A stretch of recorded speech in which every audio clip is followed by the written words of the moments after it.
The year 1191. The Muslim population of Jerusalem is gripped with fear.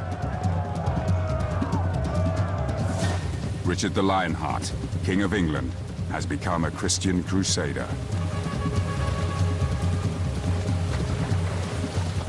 He has pledged to rip Jerusalem from the heart of the Islamic world.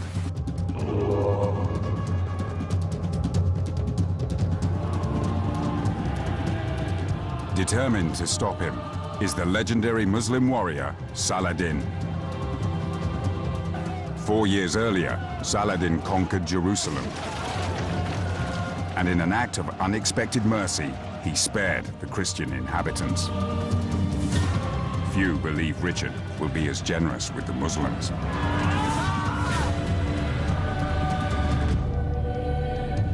Holy war will consume both men and transform them into icons of religious empire.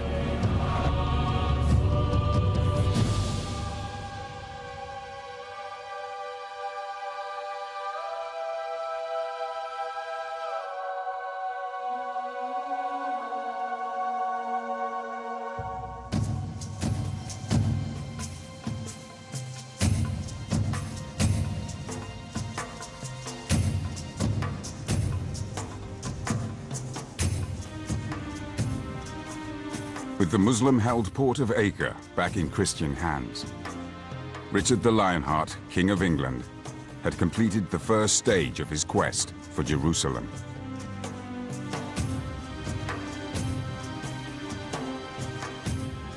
He thanked God for his recent victory. But now, instead of marching on the holy city, he found himself guarding 3,000 Muslim prisoners in Acre's dungeons, taken hostage after the battle. He sent envoys to Saladin's camp to negotiate for their release.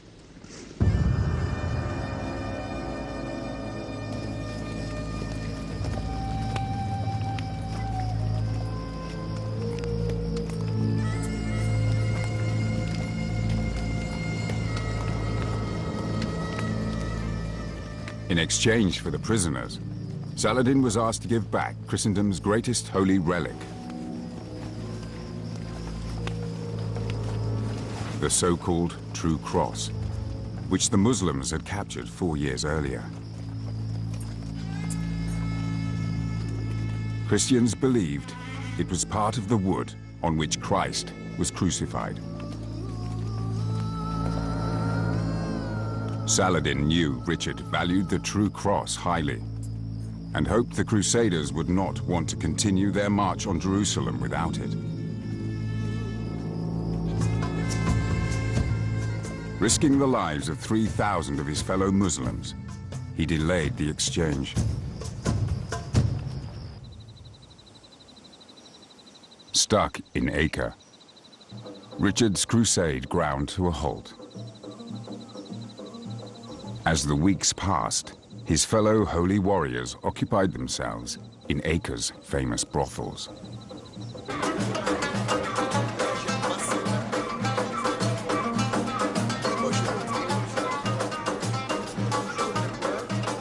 Crusaders from across Europe had vowed to fight for Jerusalem and the True Cross and act piously in the land of Christ. But every day Saladin delayed the negotiations, the Crusaders behaved less and less like holy warriors.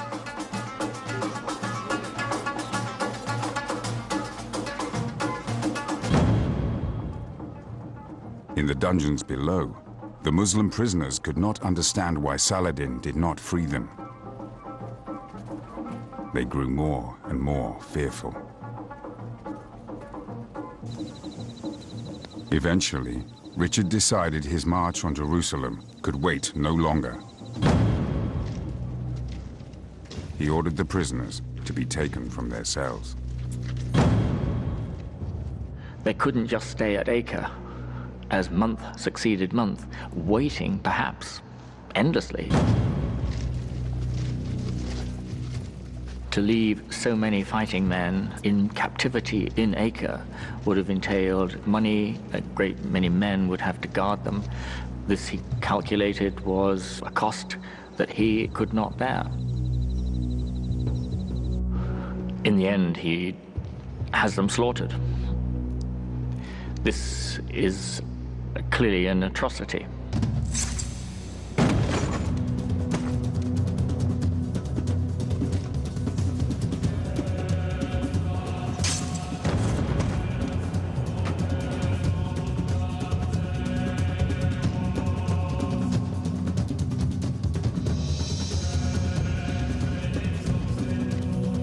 Zealous Christian knights believed slaughtering the Muslims was God's will.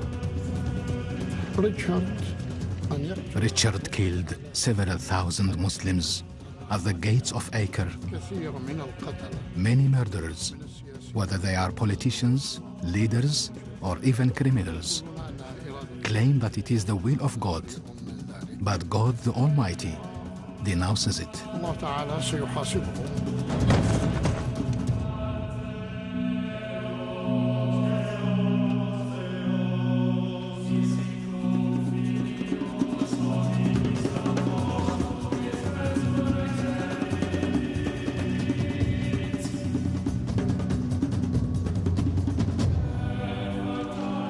According to the codes of warfare in the Middle Ages, you simply captured prisoners and exchanged them or ransomed them. You never killed them. They're supposed to be worth something.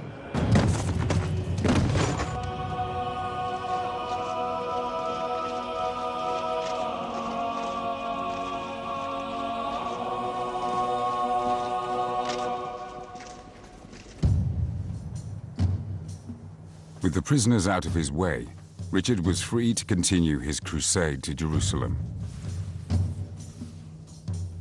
And with his new reputation for brutality, other Arab cities would now think twice before opposing him. Saladin was furious. He ordered the true cross to be taken to his treasury in Damascus.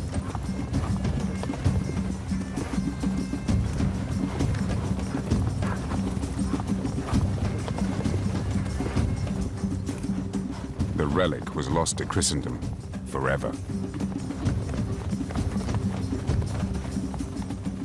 Now, with neither man trusting the other, both Richard and Saladin prepared to intensify the holy war for Jerusalem.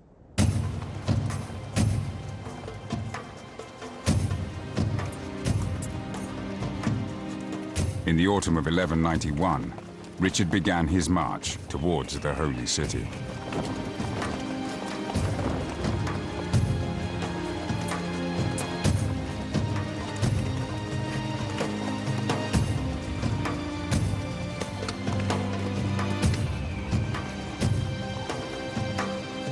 The first stage on the road to Jerusalem would take him to the port of Jaffa, 60 miles to the south.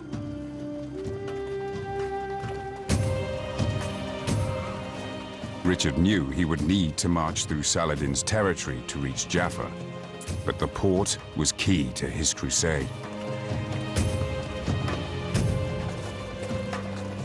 Saladin knew, as they knew, that if they once held Jaffa, they would have a bridgehead, the most convenient bridgehead for the march inland to Jerusalem. Saladin was determined, if at all possible, to stop them taking Jaffa. Saladin pledged to make Richard's march as difficult as possible. His men harassed the Crusader lines. Stragglers exhausted by thirst and heat were shown no mercy. Slaughtered in revenge for the massacre at Acre.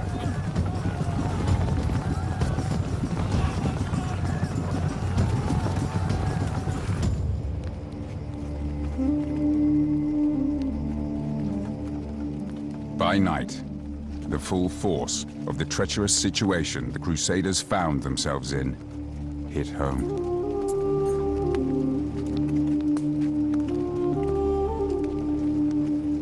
Men took strength from prayer and the proximity of their ultimate goal, Jerusalem, where Jesus Christ had lived and died.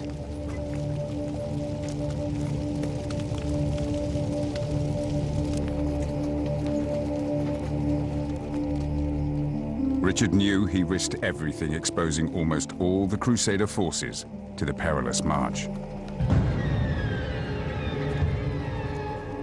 There were constant reminders that he was an invader in a hostile and unfamiliar land. Tarantulas emerged at night to bite the Crusaders.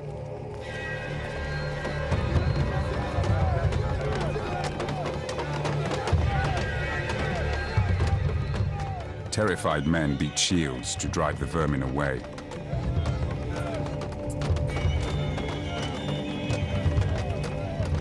In the minds of the Crusaders, this endurance test, if you like, was something sent by God. Churchmen would explain setbacks and hardship in those terms. God really does want you to succeed, but to make sure, you've got to prove it. You've got to undergo these ordeals and come through them.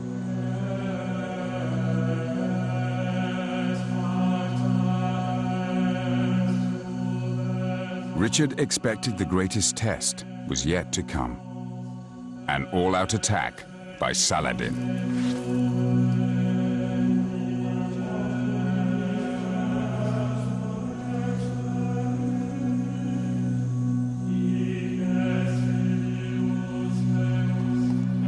With a mixture of belief and determination, he arrived within a few miles of Jaffa at the plains of Azuf.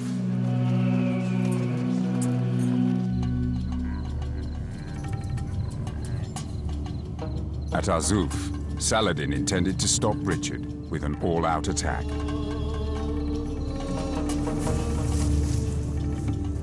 Richard ordered his men not to panic.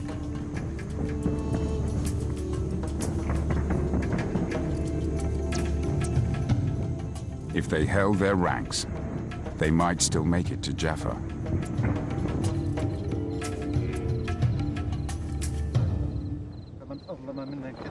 Saladin took strength from readings from the Quran.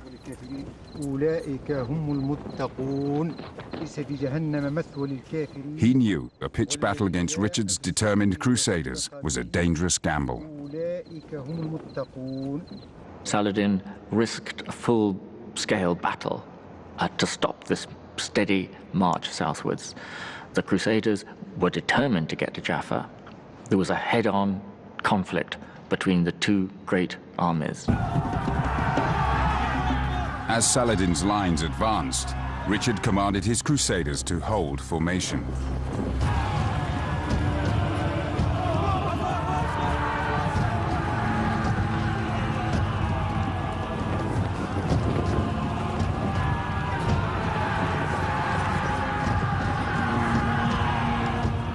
Then, against Richard's direct order, two knights seeking glory broke ranks.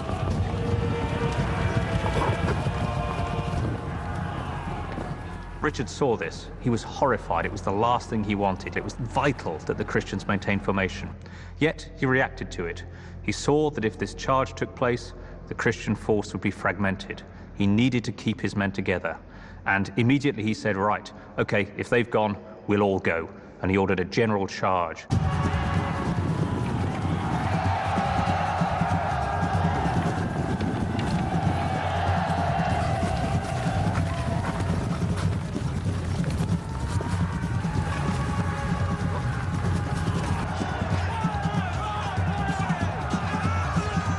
Within minutes, Richard turned the tide of the battle.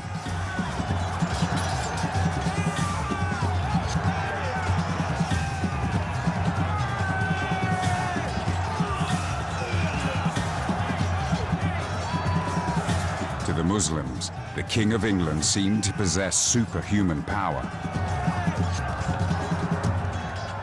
Richard comes across to Saladin and his contemporaries as an extraordinary monarch. He's described as an extremely courageous and clever warrior.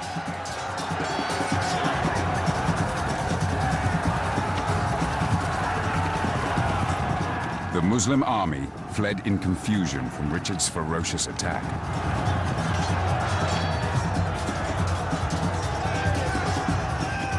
Saladin's friend and secretary, Biha al-Din, was caught in the middle of the frantic retreat. On our side, the rout was complete. I was myself in the center.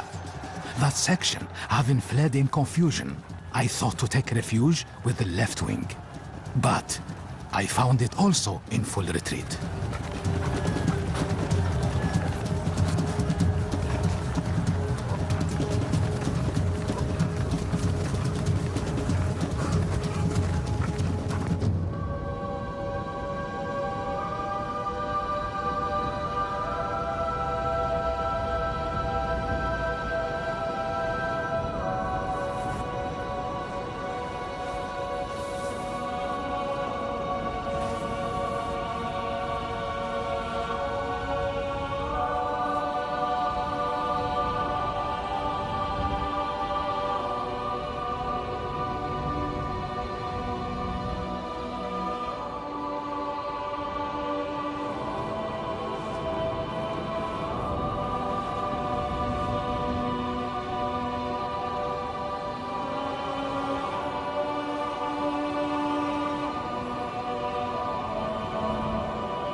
By taking the city of Acre, the city which had dominated, as it were, world news for the last 2 years, and then winning the Battle of Arsuf, Richard had, within a short space of time, destroyed the reputation that Saladin had built up over several decades of being an unstoppable, successful politician and soldier.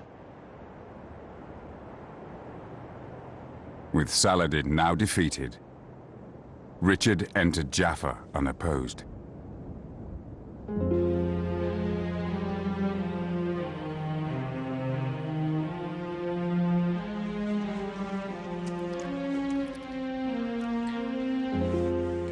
Behind the thick castle walls, Richard's surgeons tried to keep the wounded crusaders alive.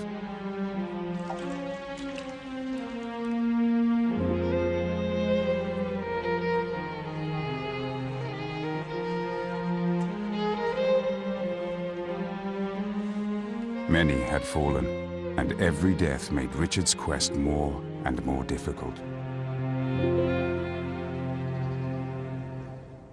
Any major victory by the Crusaders, such as the one at Arsuf, shouldn't blind us to the reality of their very precarious existence at all times in the Holy Land. Because, after all, they were a minority. They always were a minority. And they would retreat behind their castle walls and breathe a sigh of relief that they were safe. Richard was grateful for the many Crusader castles that dotted the landscape. They were home to small groups of European knights who had been on earlier crusades and stayed to colonize the Middle East. From their sanctuaries, these local knights controlled small enclaves of the Holy Land.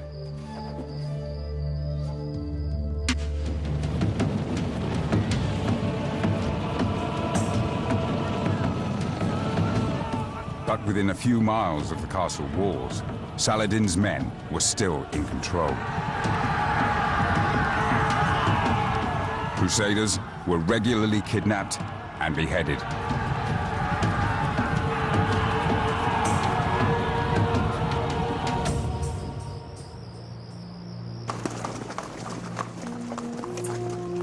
Inside Jaffa, Richard began to realize how vulnerable his crusade was.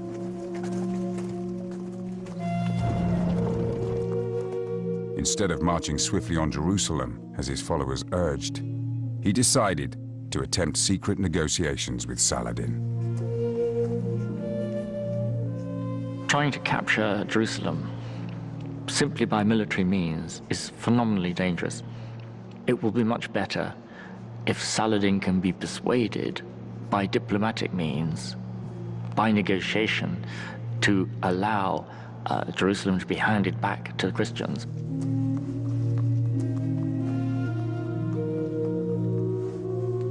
Richard wrote a private letter appealing to Saladin's famous generosity.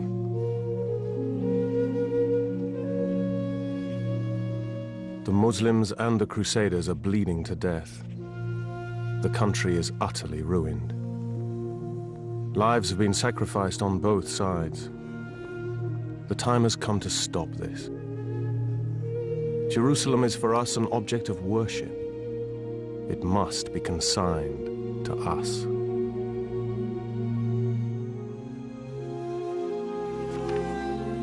But the Holy City was also sacred to Muslims. Richard does not know just how centrally important Jerusalem was to the Muslims.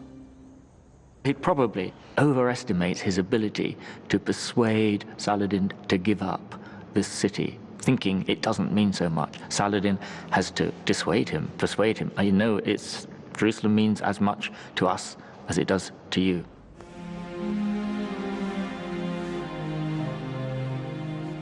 Saladin sent his brother Al-Adil with his response to Richard's request.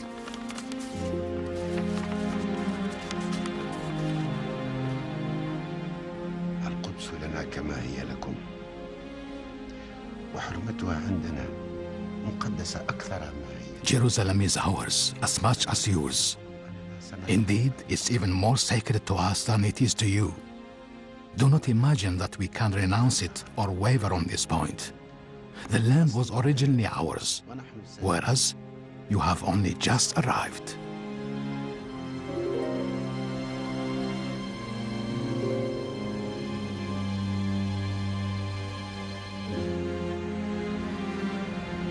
Jerusalem was a sacred Islamic site where the Prophet Muhammad ascended to heaven.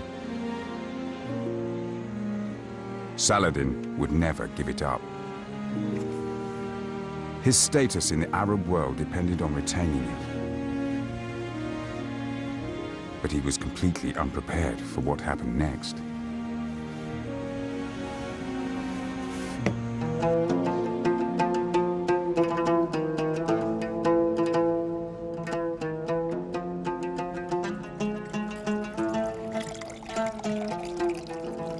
Richard and Al-Adil continued to meet and became close friends.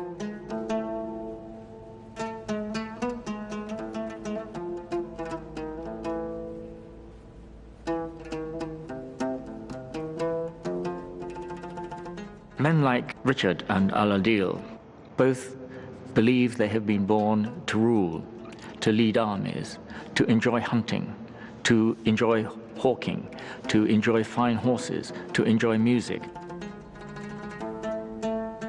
They have so much in common that once they get talking, it's not surprising they appreciate each other's qualities.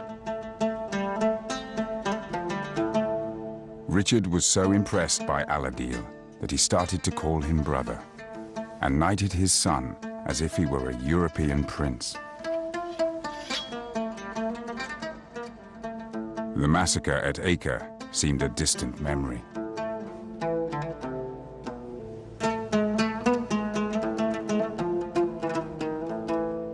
Once he has met with Saladin's brother Al-Adil, he felt these were not merely stereotypical nightmare figures of some horrible, hideous alien people. And from that moment on, the rest of the crusade, there is nothing remotely approaching the slaughter of the garrison of Acre.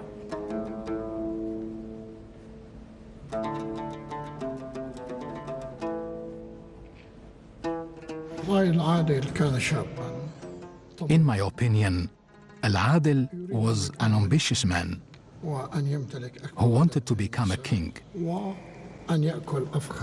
to have the largest number of women, and to eat the most luxurious types of food.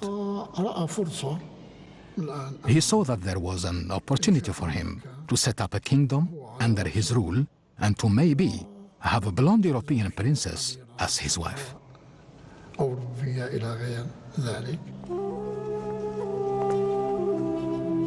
With Richard on crusade were his wife Berengaria and his sister Joanna. His sister would be an essential part in his new diplomatic thrust for the Holy City.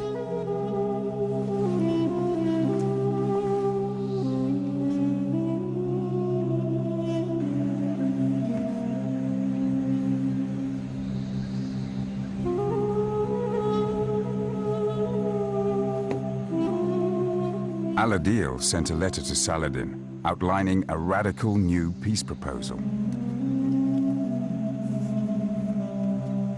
The King of England suggested Al-Adil should marry Richard's sister Joanna and jointly share the Kingdom of Jerusalem.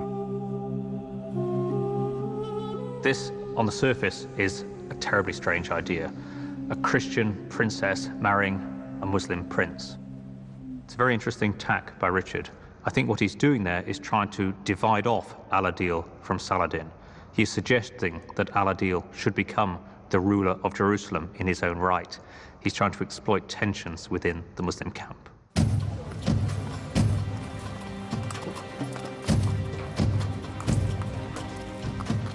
Richard the Lionheart was happy to negotiate with Al-Adil, but he neglected to consult Joanna. Joanna refused to marry a Muslim.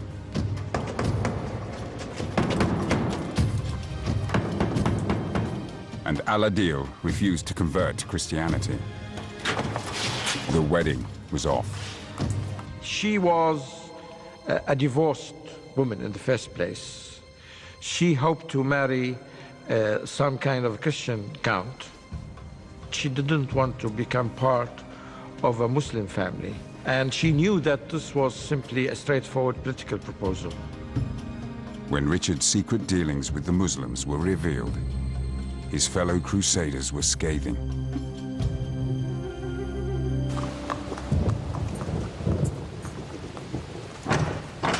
The Church preferred to drive the infidel from the Holy Land by force.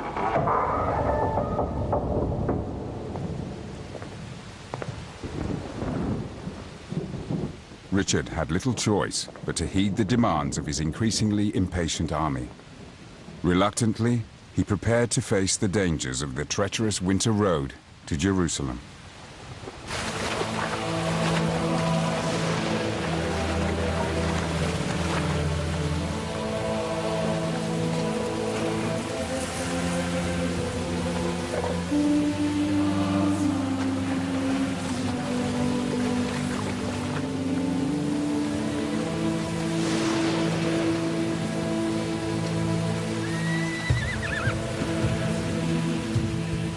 Despite weeks of torrential rain, the devoted crusaders were euphoric. Finally, they were marching on Jerusalem. But the nearer Richard got to his goal, the more worried he became.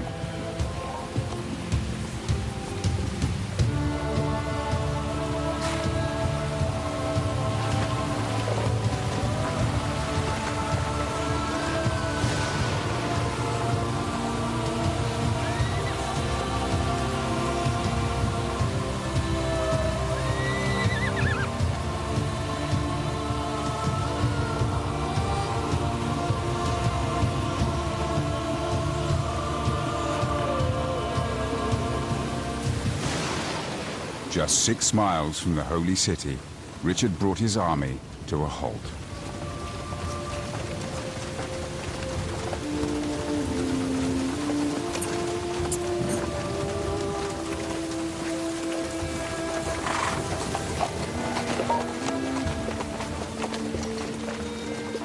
He held council with a group of local knights who had made the Holy Land their home and were concerned about the long-term future of the Crusader kingdom of Jerusalem.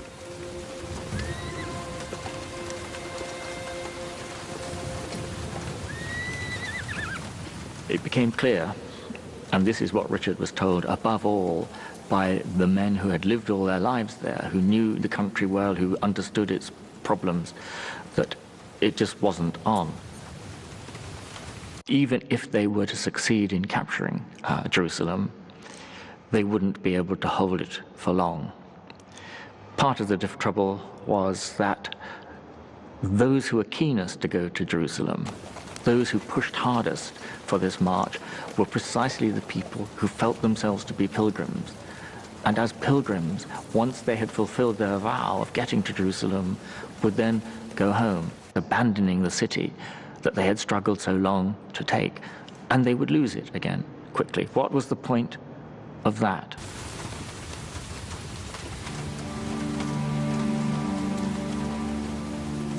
Richard could see no point in pressing home the attack, only to lose Jerusalem a few months later.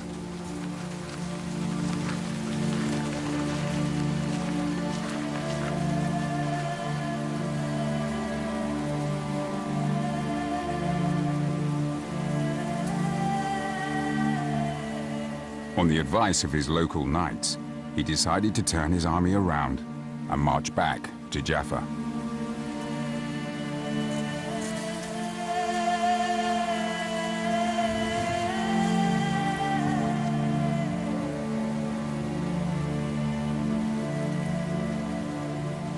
The idea of not going to Jerusalem provokes outrage and uproar in the Crusader army.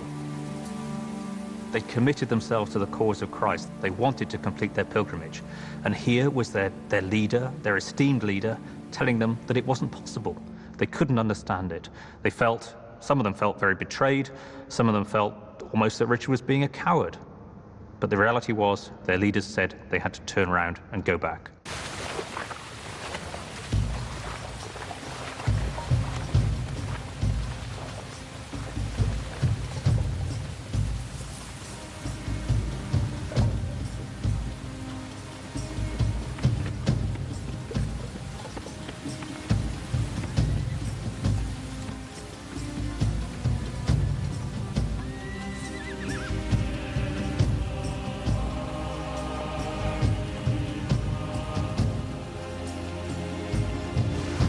Their hopes shattered.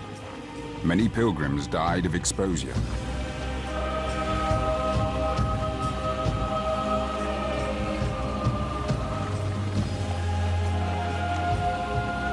Thousands of others deserted Richard's crusade in disgust.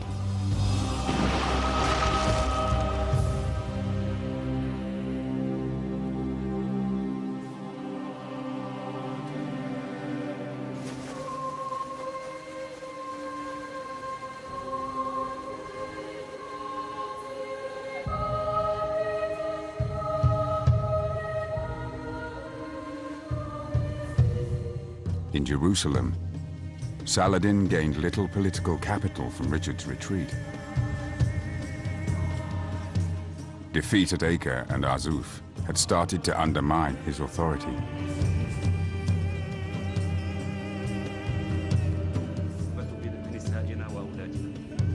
He was increasingly isolated from his council.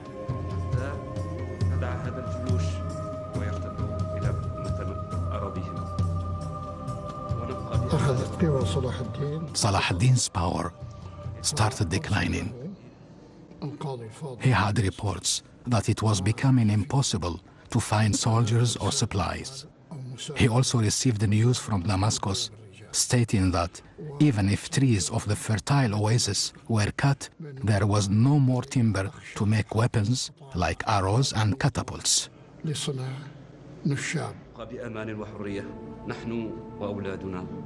يجب أن نعد العدة من جديد ونأخذ الكثير من العتاد حتى نواجه هذا العدو.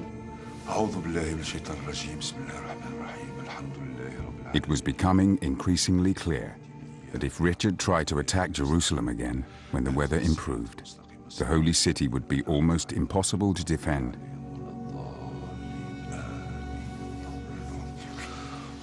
It seemed only a matter of time.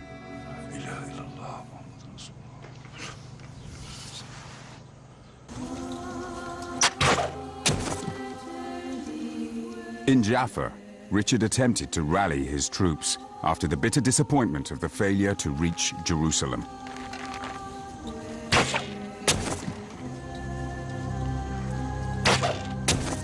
Then he received some devastating news from England.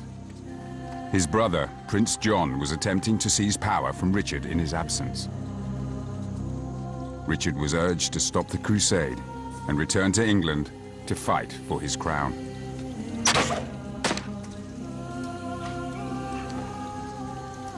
We know that he was flung into depression, withdrew into his tent, wouldn't talk to people for a while. Must have been a very difficult decision to have to take. If I stay here, I may not be able to take Jerusalem. And if I stay here trying to do the impossible, maybe I will lose my kingdom back home. If I give up Jerusalem and head straight back to counter my treacherous little brother John, it may be that I shall get there too late and he will have taken over anyway. And I shall have abandoned Jerusalem. What does anyone do in that situation? Either way, probably you're going to get it wrong. The hopes of thousands of crusaders rested on Richard's decision. All were desperate to receive the divine salvation the Holy City offered.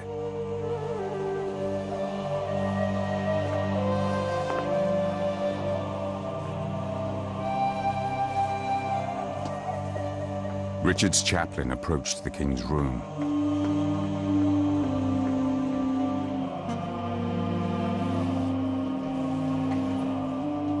In a desperate plea, he attempted to shame Richard into making the decision they all yearned for.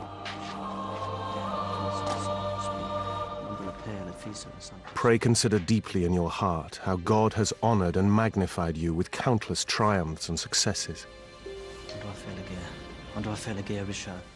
If you desert Jerusalem, it will be the same as if you left it to be destroyed by its enemies.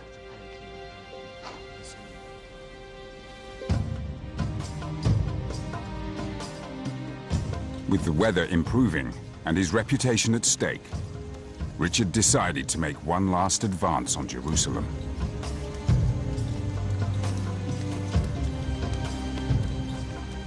He had to risk it, even though he must have known it was probably impossible.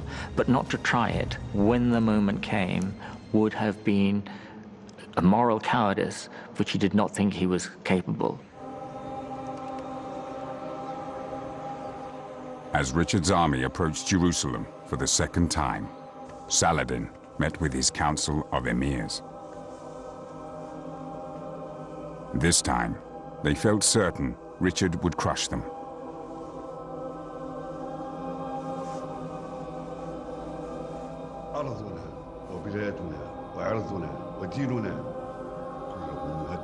Saladin's secretary, Biha al-Din, demanded they pledge to defend Jerusalem to the death. But no one spoke.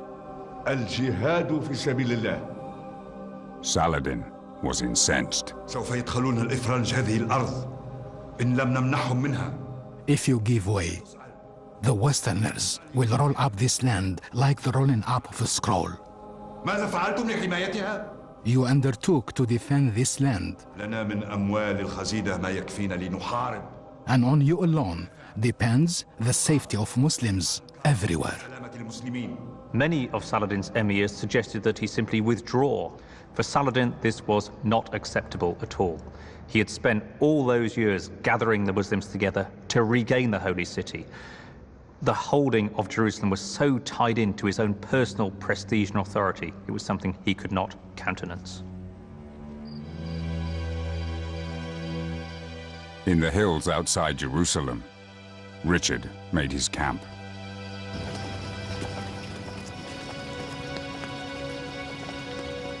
Crusaders prepared for martyrdom.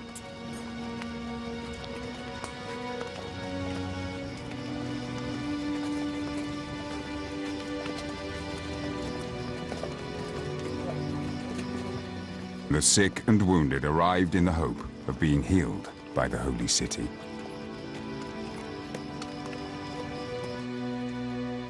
Richard was tantalizingly close to his ultimate goal. But on the eve of battle, he was haunted by the fear of failure.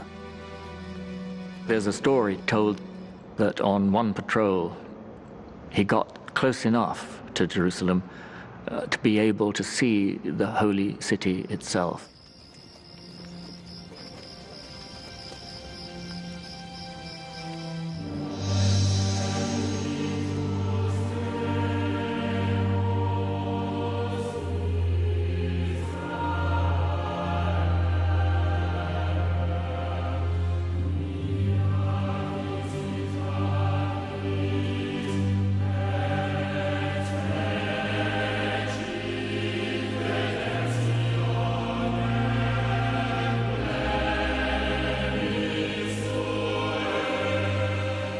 Realizing that he was so close, he flung up his cloak, covered his eyes, saying, "I will not see that which I cannot capture." Just as before, the closer Richard got to taking Jerusalem, the greater his doubts became about holding the city.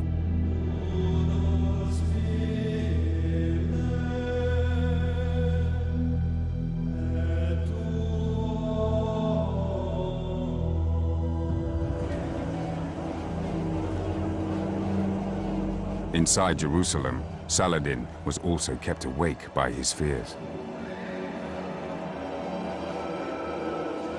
When he conquered the holy city, Saladin had allowed the Christian population to live, but he suspected Richard would not be so generous.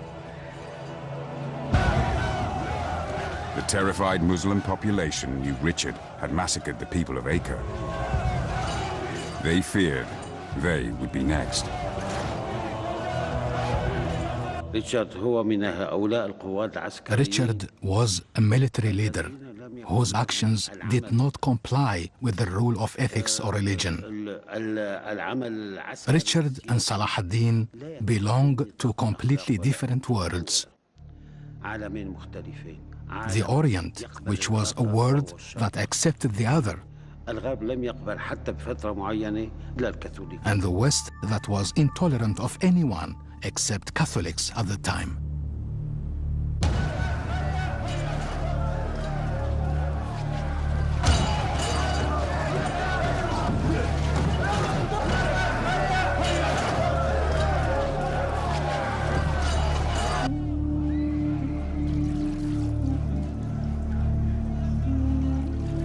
In the middle of the night, Saladin met his secretary Biha al-Din, who gave him some advice. Your Highness is weighed down with anxiety. Earthly means are useless. You can only turn to God Almighty. Perhaps God will take pity on you and answer your petition.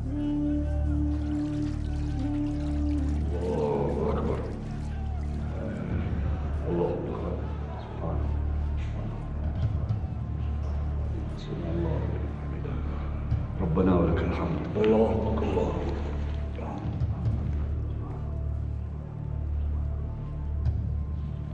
الله أكبر. الله أكبر.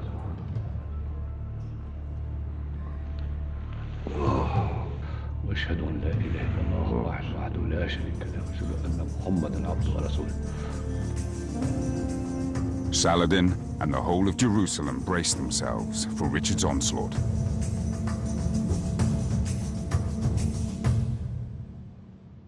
But it did not come.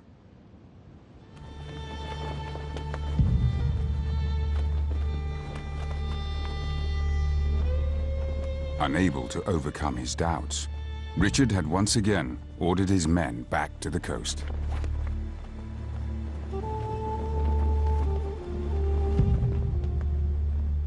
To Saladin, it looked like Richard had given up on his crusade. For the medieval Muslim, the retreat of Richard the second time from Jerusalem would have been regarded as a sign of God's benevolence towards them. They would not have seen it in personal terms. Richard is chickening out. This was God's favor towards them returning. And they would have prayed, prayers of thanks.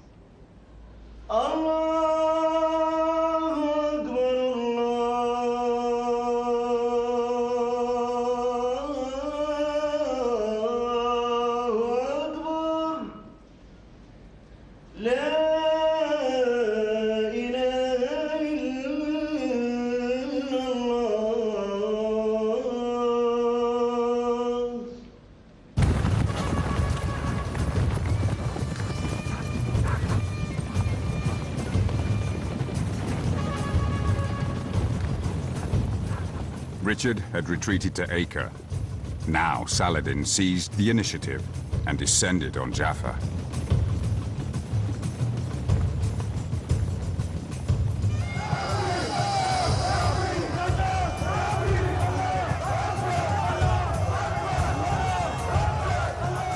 The port was quickly overrun.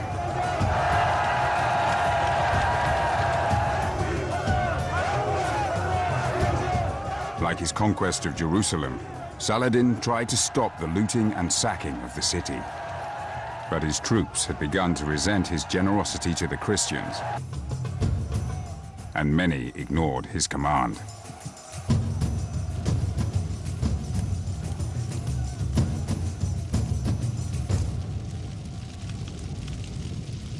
Worse news was yet to come for Saladin.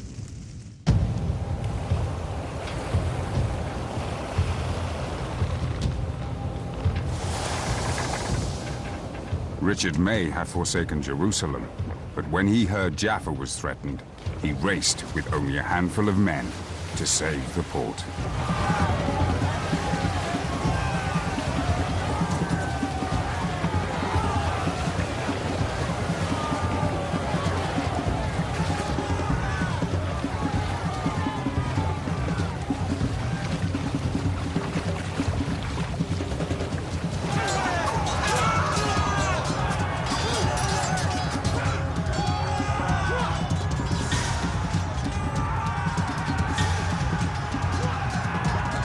Richard mowed down everyone who dared challenge him.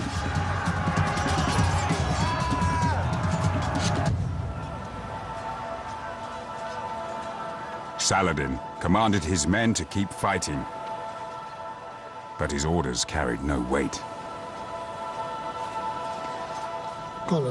His top-ranking officer said to him, "Let your bastards who prevented us from looting go and fight him."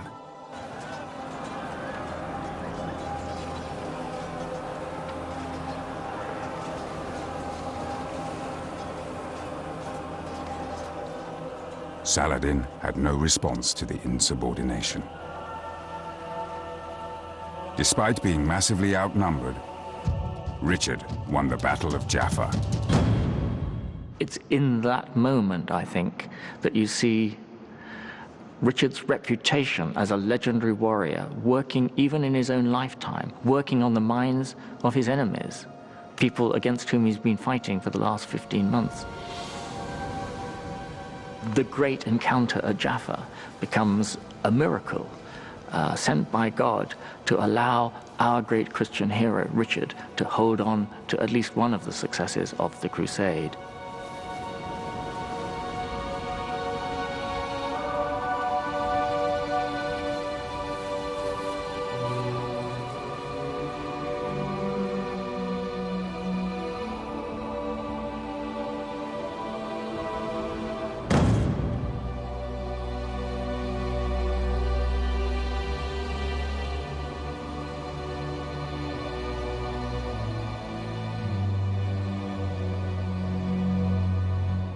With Richard sick from exhaustion, neither man could continue.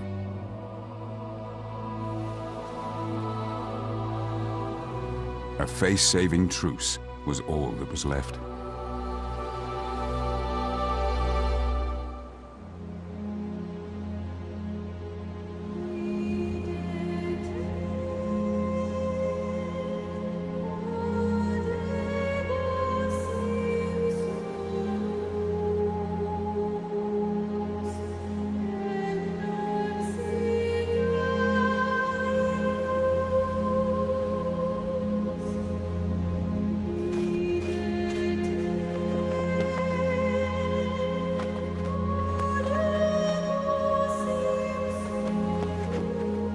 Richard had saved his reputation as a holy warrior at Jaffa.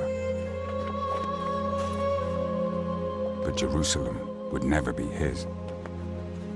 Under the treaty, Richard kept control of Jaffa and Acre and a stretch of the coast. But the holy city and everywhere else remained in Saladin's hands.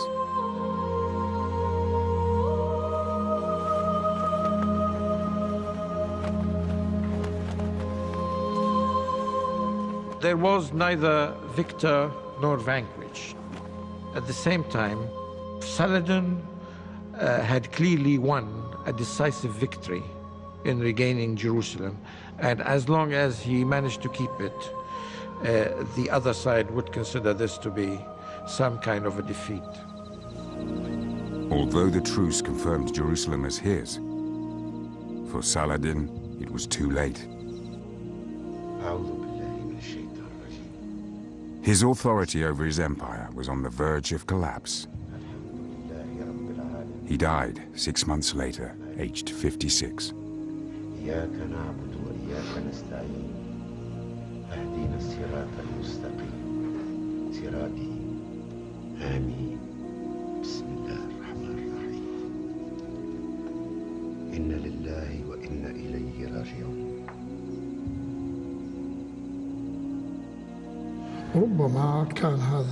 The treaty might have contributed to his death.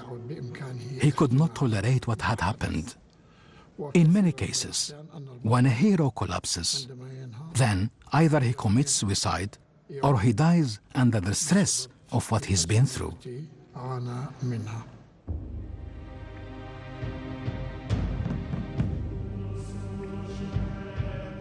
Richard left the Holy Land in 1192, never to see Jerusalem. He spent the last years of his life fighting the French before dying from a crossbow wound, aged 42.